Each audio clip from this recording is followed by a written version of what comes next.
Right, we're live, guys. Thank you, everyone, for joining us for another episode of the FAB Podcast. I'm Robert Stewart, the head of School of Fusion Academy Buckhead. And I'm Baylee Moats, the Director of Outreach for Fusion Buckhead and Fusion Alpharetta. Yes, and I'm so excited today because today we have Jill Weinstein joining us from the Berman Center to help us talk about parent self-care and making yourself a priority. So I'm going to have Jill kind of talk more about herself, and then Bailey, you can jump in with the first question. Yeah, sounds great. Well, first of all, thank you so much for having me. I'm so excited to be here and just grateful that you guys thought I was that great to be on it. So I'm excited. So my name's Jill Weinstein. I'm a professional licensed counselor, and I'm a therapist, and I co-founded a program at the Berman Center, Ignite, for adolescents struggling with anxiety and depression. And it really came out of seeing a need in the community. So we're 5 years old. This week, yeah, is our 5-year anniversary. And just seeing a need in the community and not having a lot of support. It's before Fusion was around. It was before there was other ILPs, and just wanted to create a space where kids can come and connect and heal. I think a lot of it comes out of my own struggles from an adolescent and my own personal story that has really, for me, like, been my purpose on this planet, is to help adolescents struggling. So thank you for having me. Yes, if you are in Atlanta, Jill is someone you need to know. She's just such an incredible resource as a parent, as a friend, as a professional resource, as a therapist. So we just love having her, and we've been so grateful to be connected with her and her program at Ignite. So I know you told us a little bit about yourself, both a little bit personal, a little bit professional, but since we're on the topic of self-care, I would love to start to dive in with your parenting philosophy, right? So this audience is a lot of parents in our community. And so I'd love to kind of start off there if that works for you. Yeah, so that's a great question, because I saw and I was like, my parenting philosophy, I just went into this like not really having a philosophy, but now I sort of reflect on, like, seeing that question. It gave me time to reflect. And I think one of the biggest things, and I think in some ways, like professionally, like therapy, like as a therapist, I show up also sometimes how I am as a parent. So back in the, like, we had a spiritual advisor here, Rabbi Mark, who's amazing. And I was doing my own work with him. And I remember he told me a story about when he was growing up, his dad would always tell him every day, like, you make my life better. You matter to me. Like, you walk into the room and you brighten it up. And for him, his dad passed away when he was 12, but he always held on to that, to know that he mattered, and that he, like, this connection he had with his dad. And it was, so I really like took that to heart when we talked about that. And really every day I tell my kids that they matter. So, and that, my life is better with them in it. So I really come at my parenting philosophy is just this soul to soul connection. Um, to know that my kids matter. Like, I want them to know that they matter. And like, even on the hardest days where it's like, oh my God, I'm exhausted from being a parent, I still let them know, like, that they make my life better. They really do. And that I can't imagine life without them. And really, I think they've made me a better person. They've made me a better therapist. They push me to look at my own stuff. Sometimes when we don't want to look at our own stuff, your kids put the mirror in front of you. So I have, again, around being a parent, I've done my own work. So I guess my parenting is more of a soul to soul connection, attachment based. I'm big on just connecting with my kids. And yeah, and I think I show up like that as a therapist as well. Yes, Jill, you definitely do. And I know when we first opened, you were really working with us during the pandemic. And, we were in the trenches to really help families, especially our teens. And now that we're in that post-pandemic era, I still feel like teen mental health is the new pandemic that's really impacting all of us right now in education and in therapy. But with this new challenge, are you seeing more parents be more conscious or less conscious about their self-care from what you're seeing? Yeah, so I think, from what we're seeing, everything feels a little bit more complicated. So I think back to like 5 years ago, and like the kids that I had coming in were sort of a little like straight anxiety and depression, if that makes sense. Now I have a lot of kids and family coming to me with a lot of more layers to them, more complicated family systems, more, it's just not anxiety or depression, it's substance use or it's eating. Like there's just so much, and a lot of school refusal. Like 5 years ago, everybody went to school. There wasn't this option. So a lot of school refusal. So I think in general, like, parents are tired. Like I think adults are tired. Like your kids were home with you, even though it's been a few years. Then we've had, like, think about how much has gone on. So we've had the pandemic, we have a war in Russia, we have Israel. There's just so much going on. Then we have an looming election, financial, there's just a lot. And I think that people are tired. I think burnt out, exhausted. I think people are working harder than ever. I think some people are more disconnected because some people haven't gone back to work and they're still virtual. So I think there's that disconnection. So I think often like we give up our self-care because we're so burnt out, but that's like the first thing that we actually need to do. And I think it's also recognizing there's this pressure, I think, on parents or people to be the perfect parent. And like, I always think about like, when you see those bumper stickers, that's like my child's an honor student at whatever, or my kid goes to, I'm like, no, that's your kid. Like you have nothing to do with that. But I think like there's such this connection and oh, if my kid goes to Yale, that means I'm a good parent. It has nothing to do with that. So there's just all this pressure on parenting these days that I think people are more burnt out, added with like everything we've gone through the last 4 or 5 years.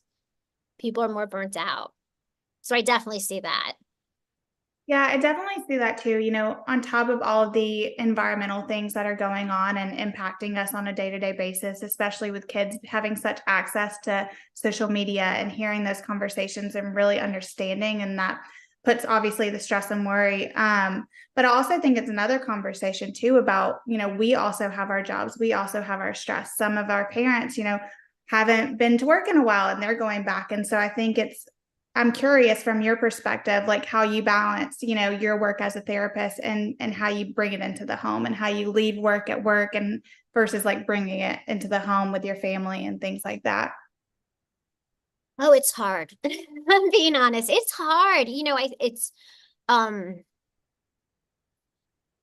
a challenge. I mean, some days I'm good at it. Some days I just can't help to take work home if it's been a really stressful day. And I think, it's interesting. My kids are the age of some of the kids, like my kids are. I have a 17 and an almost 14-year-old at home. So there's kids in my program the same age. And when I see the darkness in them and there's the depression, like it does touch me differently than, before my kids were this age. So sometimes it is hard to not take that home. I definitely am one when I get home, I really do. We always have family dinner and sometimes I work late, so we might eat dinner at 8, but I really try to use that time as connecting. Like I don't have, like all of us don't have our phones with us. Like we really just sit and we connect at that time. So that's something important that I try to like leave work at work. Some days are better than others, I'll be honest. And I think it's just that balance. It's hard. It's making, I think, yourself a priority. I think, it's making yourself a priority, not a priority. Like it's taking those few minutes to take care of yourself. So for me, it's like sitting, connecting to my family is a form of self-care, and just like being with them and appreciating them, it helps me like coming home from work. But there's days that it's not balanced, or there's days where it's like, I used to be so much better. Like, so Sunday I would like figure out dinners for the week, and like, I don't really do that anymore. So like dinner is sometimes hard. So if it's carry out or if it's like breakfast for dinner, it's just, I think it's having self-compassion for yourself to recognize like, I am not Martha Stewart. I don't have a chef, and like some nights aren't going to be great meals, but at least we're together. It's so funny because, as you began to start out explaining your parenting philosophy, you just keep speaking to it, right? Like it's just showing up, that connection, that just showing them that you matter and this conversation matters no matter how hard our day was the day before. And we talk about how essential, on top of that, self-care is and achieving balance. So what advice would you give to parents as they focus on achieving balance? Would you say achieving balance is better versus just managing the chaos, or is it a little mix of both? So I think it's a little mix of both. I think, it's just like life, like you have to sort of ride the wave. Like, I think, like sometimes are more chaotic and you just have to like manage the chaos. Like, I feel like especially the holiday times, like this time for me is it's just a chaotic time. Like, the kids at their school, there's performances, there's this, that, and then there's party. Like, it's just a really, really busy time. So I think it's like, okay, managing that time and knowing like, okay, we're going to get back to a balance in January, and it's sort of just, again, riding the wave. Like, it's just knowing that it's like ups and downs of life. And sometimes you're going to be out of whack and sometimes it's going to feel overwhelming and chaotic, but it's not going to feel like that forever. And it's putting things into place so it feels less overwhelming, even though it can be super overwhelming and chaotic. And that's also, I think, where sort of this, again, having self-compassion for yourself is, yes, it would be, I like some days, if you can only do a 5-minute walk or even a 1-minute meditation, that's important. Like, that's one, it's not like, I think people think, oh, I need to meditate for 20 minutes or whatever. It's just taking even a minute for yourself and figuring out what works for you. Like, so my sort of big self-care, so I shower twice a day, and like my nighttime shower is more like sort of about cleaning off the day. It's sort of this like metaphor for me because I sit and I absorb a lot of energy and I take in a lot of things. So I sort of think about every day, like just absorb, like I'm washing off that energy and going to bed clean. And like, that's when I use my fun soaps and stuff like that. It's just to like, sort of, that's my time to sort of just be like, 10 minutes on my own, the hot water. And that's what helps me. And everybody's different with what sort of helps them manage the chaos and balance it.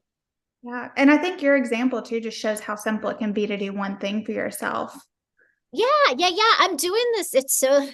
I'm doing this 14-day gratitude challenge. So every day you're supposed to do something in gratitude. And I'm going to be honest, I'm 4 days behind. It started on Monday and I'm a little behind, but I'll get caught up.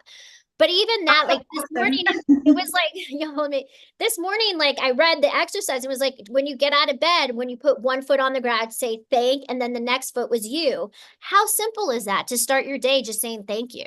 Like, thank you for having your feet on the ground. Thank you for life. Like, thank you for whatever. But that's so easy. And that's like one thing to help just manage it all. That's amazing.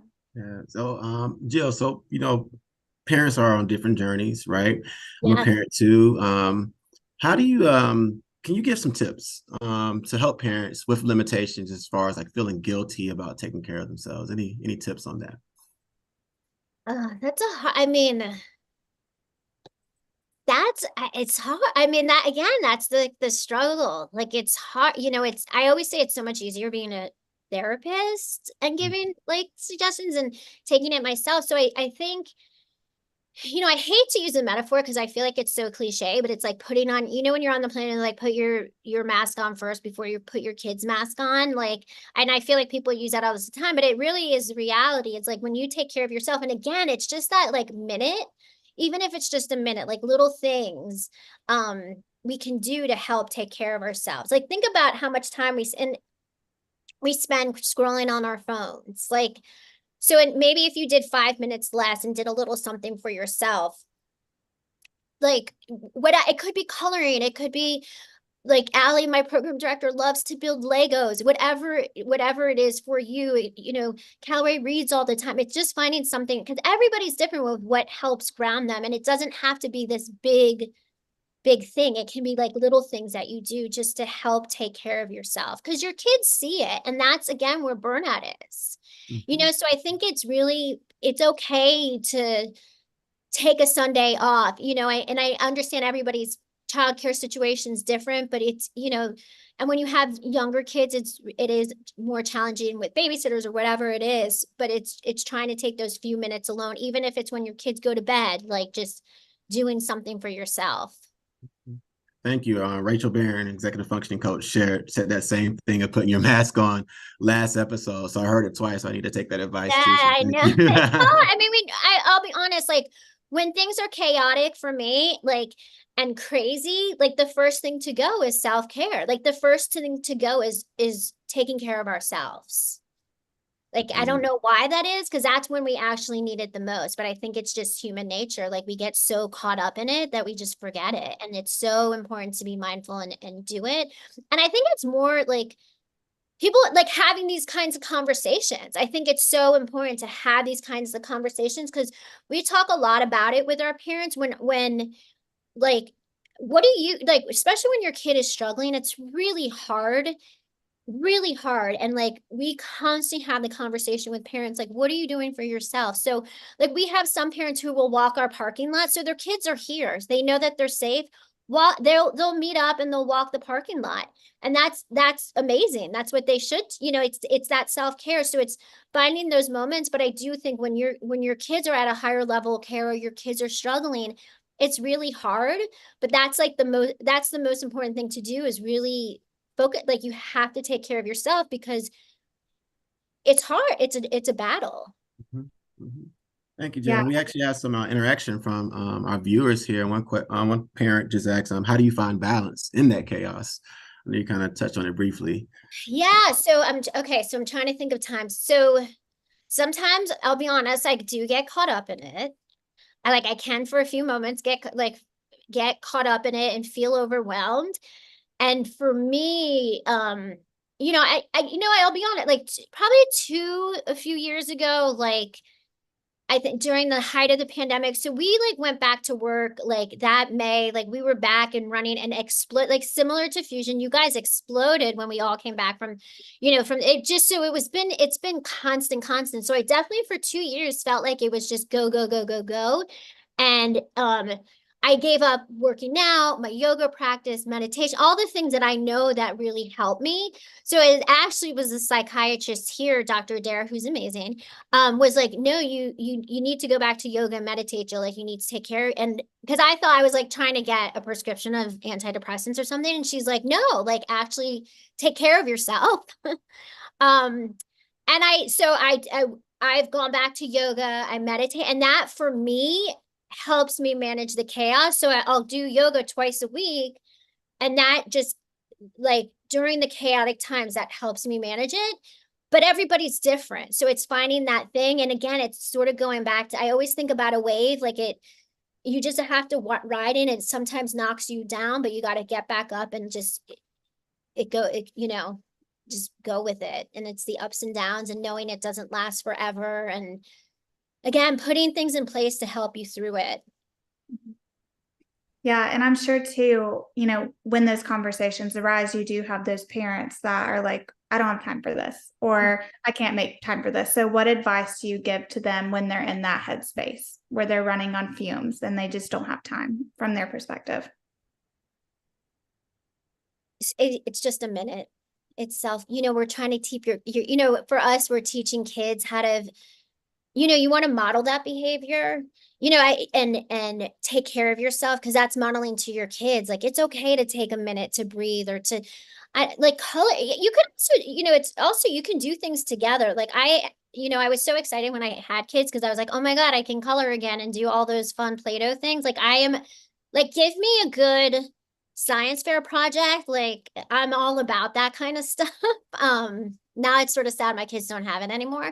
But you're connecting to your kids. So even if it's just like getting a coloring book and for 10 minutes coloring, but you're with your child, but that's so meditative, you're zoning out. Everybody's different, but it's just finding something. And if it feels guilty, so then start with just coloring with your child, or even if it's just watching a show that feels like more passive. But if that's where you have to start, like a guilty pleasure, like, then watch a show with, do something to help you. Yeah. And I think that's very good advice too for working parents, such as working moms, working dads. It can be something so simple. So simple. Even like listening to podcasts on the way home, people do that, or whatever it's really like whatever brings you joy, whatever makes you smile is what you have to. And again, everybody's so different with what makes them happy. You can watch like a funny SNL skit or something. Like, my family is a big humor family. So that's like how we connect, is doing things like that. I love that. So now that we are almost halfway through this episode, we're going to get a little deep here. So, Yes. the next question is, what was your biggest mistake as a working mom? So, for example, if you can go all the way back to when your kids were very, very little, what would you tell yourself? My biggest mistake. Oh, that's it. So I have few that I don't okay, so let me think. So I think back to um I had my kids, I was in private practice, so I was working part-time, so things were a little bit more flexible. And then I was working at a school full, and that was like full time with the kids, but the kids went to school there, so that was sort of like that was easy. But it's working in a school is, I mean, like you guys know, like is a hard job, like it's constant. So I was working at school and my daughter was in second grade and we were on spring break. And I remember she was like standing by the water and she had a baseball hat on backwards and like her hair was like longer and like those beach waves. And she was in a bikini and like her hip was like caught, like she just had this little pose on her. And I looked at her and it was like flash forward to she's 17. And I actually had this moment where I was like, have I actually enjoyed being a mom and being with my kids and have I been present? And the answer was no. I really hadn't been. I felt like I was just like going along, like just sort of playing the game and not feel fully there.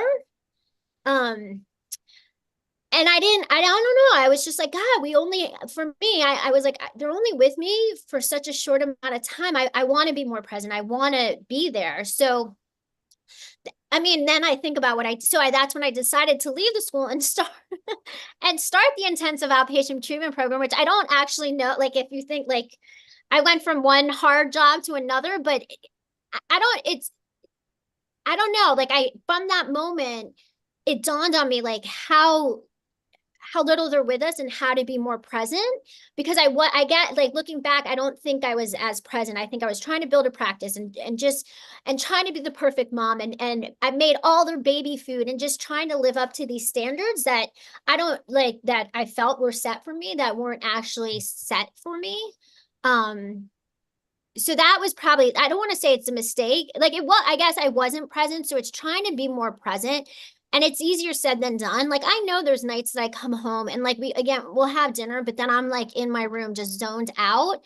And that like, it's sort of that 80-20, like 80% of the time I'm there, I'm with them. I try to make up for time on the weekends, or even like bedtime, like just going in and like bedtime or whatever. I mean, even though they're older, so I'm not really doing bedtime anymore, but those little things. So I think that was one mistake. I also think sometimes like recognizing who your children are was a big, like it does, like as parents, like when you're, I don't know, if you were like this, Robert, with your child, like you have these ideas of when you're pregnant, like what your kid's going to be like, and all these things and all these expectations and these plans and everything. And it's completely not that, your kids aren't, they're their own individuals. And I think accepting them for who they are and celebrating them for who they are, which I think is really hard, is challenging, because we think about, well, they're from me, they should be like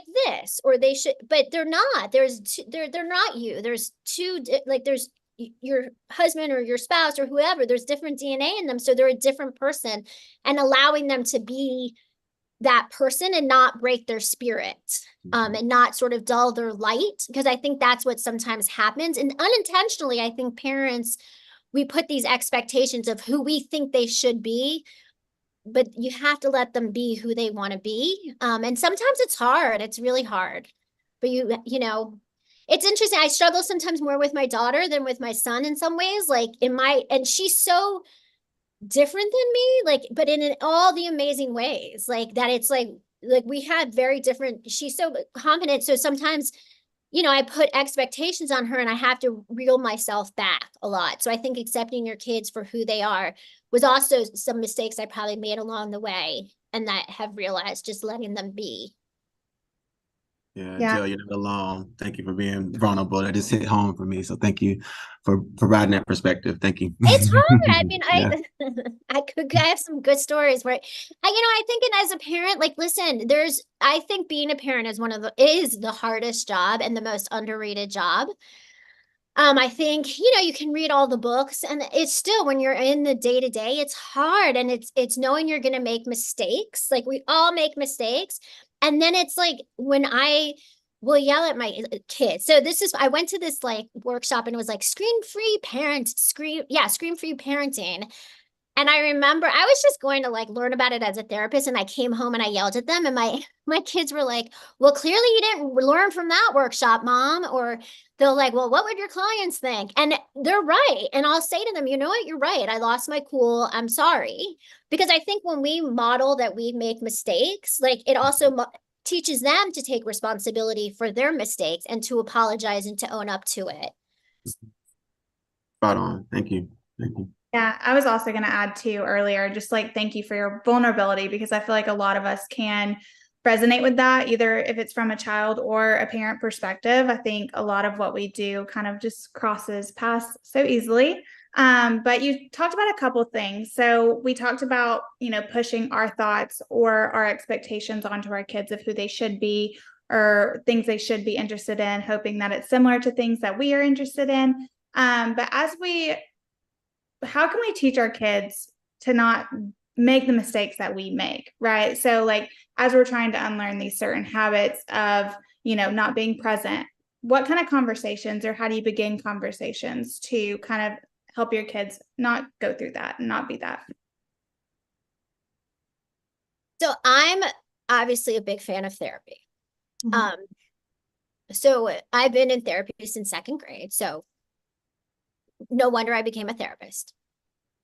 So I think often we don't even realize a lot of our own stuff from childhood, from our own family system that we grew up in, or our own traumas, or our own anxieties, or our own feelings, or sometimes we come back with our kids. So obviously, like, for me, like I don't ever want my kids to feel what I felt as an adolescent, but I also know that if I hadn't gone through what I went through as an adolescent, I wouldn't be here today doing the job that I do. So sometimes it's recognizing, like, our kids have to make those mistakes. I think sometimes as parents, we try to protect them so much that it does a disservice to them, that they need some of these experiences to learn, to make again, to grow, to learn, to be resilient.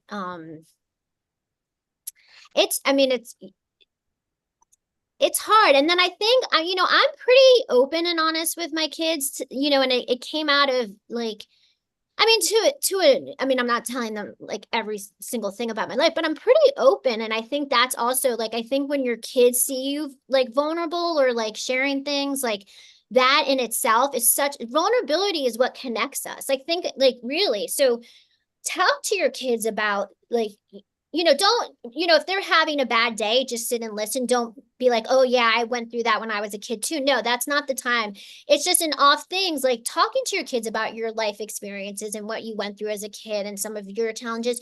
Your kids want to hear that. Like, they do, because they actually think they think we came out as adults, like, they don't think it's hard for kids to think about their parents as adolescents and struggling, but if, like, it is having those times of vulnerability and talking to your kids, or even if you had a bad day, like, it's okay to be like, "Yeah, work was hard today." Like, you don't have to go into details, but like, "Yeah, it was challenging. I had a difficult conversation," or, because it shows them, like, you're going to have difficult days, but look, you're okay.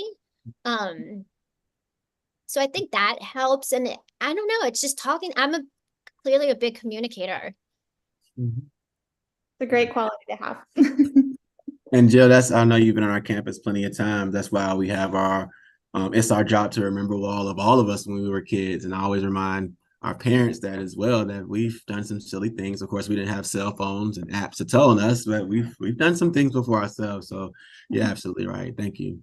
Well, it's really, as adolescents, your job is to make mistakes. Like, I always think about, like, we're all, like, like, we're all going to make mistakes. We're all going to be mean as kids. We're all going to be assholes. Like, there's no other way to say it. Like, sorry that I curse, but it's part of adolescence, and our job as parents is to like educate our kids on that. But also this is my big new thing, is also teaching our kids forgiveness. I don't think that's actually taught. I think people hold on to things. So like in second grade, so-and-so was really mean to you, but now we're in 11th grade and you still hold on to that. But I'm like, yeah, but that person's not the same person in second grade that they are now in 11th grade. So it's, how do we teach our kids forgiveness? Because they are going to be mean one day to someone, and we want forgiveness. People make mistakes. So I think that's a huge thing that sometimes we don't always teach our kids, is forgiveness. Great. Yeah. So, Jill, those are pretty much all of our questions for that part. But now I want to move on to something that we do every episode now, and it's our final five. So in the final five, you can only give one sentence answers. There's one sentence to the answers to the questions that I'm going to give you. But for the first one, all I need is 3 words. So my first question, are you ready? Yes. Okay. How would someone who does not know you describe you in 3 words?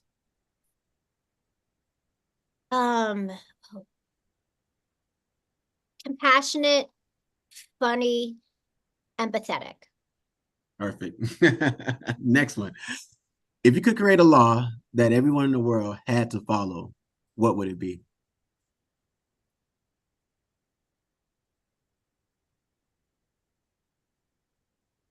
To be kind, just to be kind to each other. And I know this is one sentence, to be kind and think like,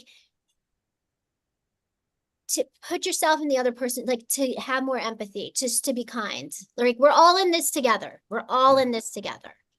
I love that. I remember back in schools, we used to have the golden rule. We probably need to hang that up somewhere in Fusion too, the golden rule. Treat others how you want to be treated. You're absolutely right. This next question is a 2-part question. So what's the best advice you've ever received in your life? Oh, wow. Oh, that's a tough one. You should have sent me one that before.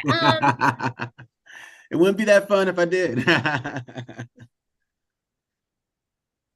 The best advice. The best of the best.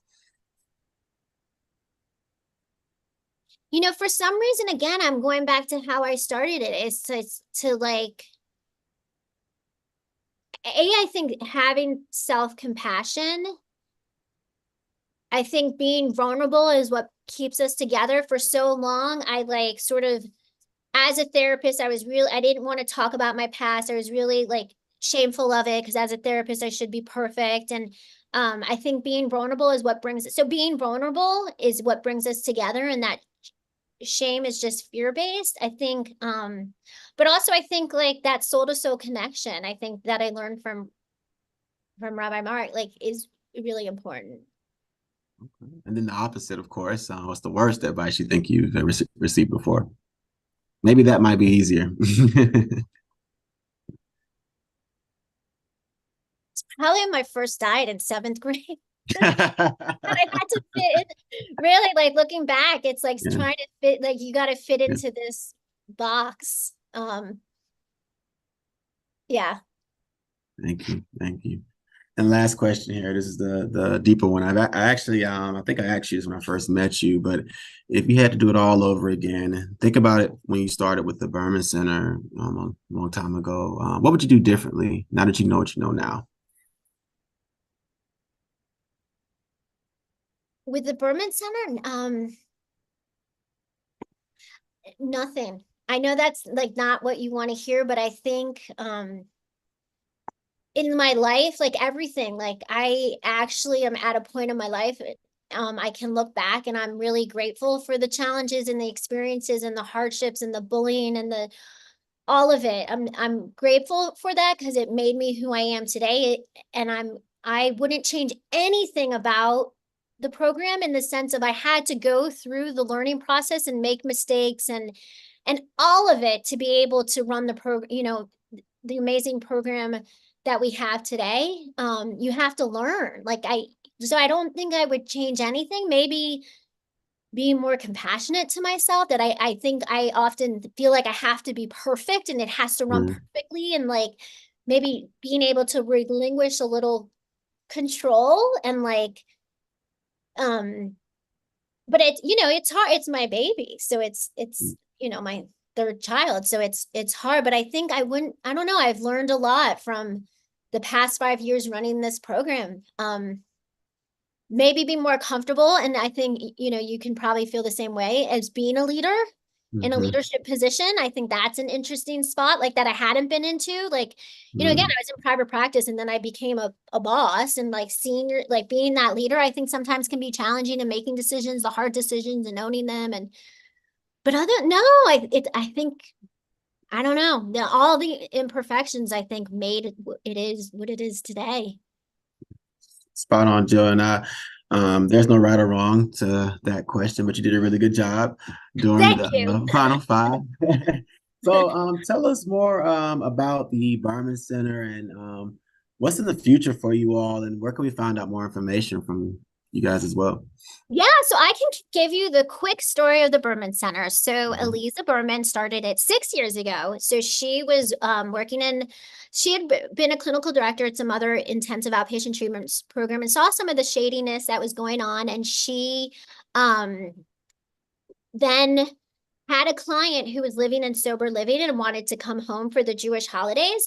And the sober living said no, so her parents brought her home anyway.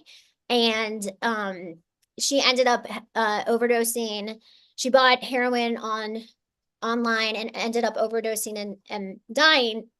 And at that moment, Elisa was like, it didn't have to be like that. I want to create a space, cultural competence space. It doesn't matter what race, color, whatever, whoever is allowed to come and heal based on Jewish principles of connection, community, and what's also just a spiritual component on how to be a good person, how to live your life. Again, that soul to soul connection, which I think, Rob, when you guys come, you feel it. Like we're a Mhm. family. Like we are not your typical therapist. Like we're playing ping pong. Like that's not who we are. So I think that's what she wanted. She wanted to create a space where in Essie's memory, where, if her kids needed therapy or anyone in her family, she would send them there, because it's, I think we're very ethical, and we treat every client like they're our own family member. So I, again, was working at school and just saw like the increase in anxiety and depression. These amazing kids were leaving school. They weren't getting their clinical needs met. It was before fusion. And Elise and I have been best friends for a long time and worked together in private practice. And I came to her and I said, listen, you have the space. Let's start something for adolescents. So that's really how it started. And it really, for me, has been such a healing. My own like inner adolescent through working with these kids has been healing. To, my favorite thing is to see kids come in who are so shut down and then like the lights back on.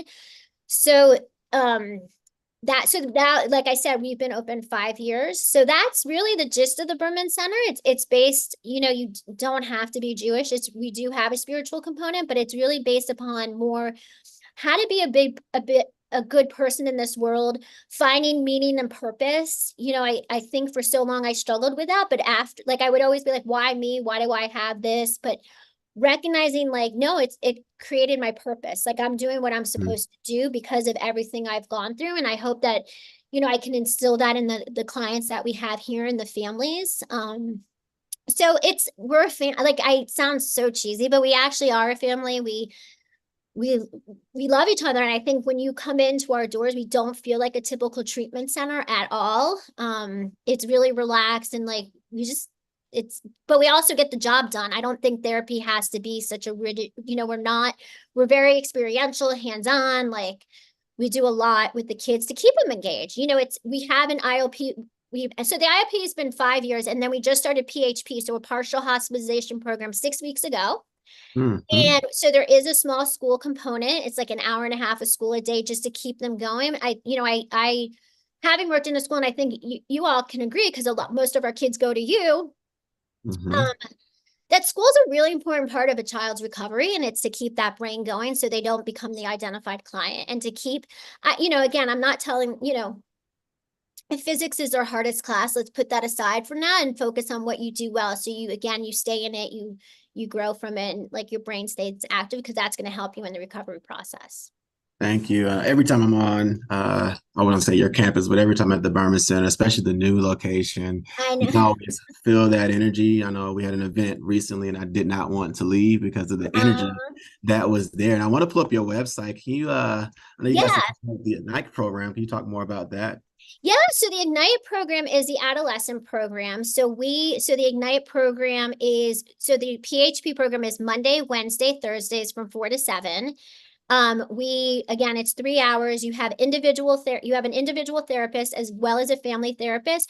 We have a really, a shout out to all my clinicians, because I wouldn't be able to do this without them. We have an amazing program and also a really strong family program. A lot of our parents, a lot of our kids come to us, and there's some dysfunction in the family and a family system, but it's also a lot of support for the families.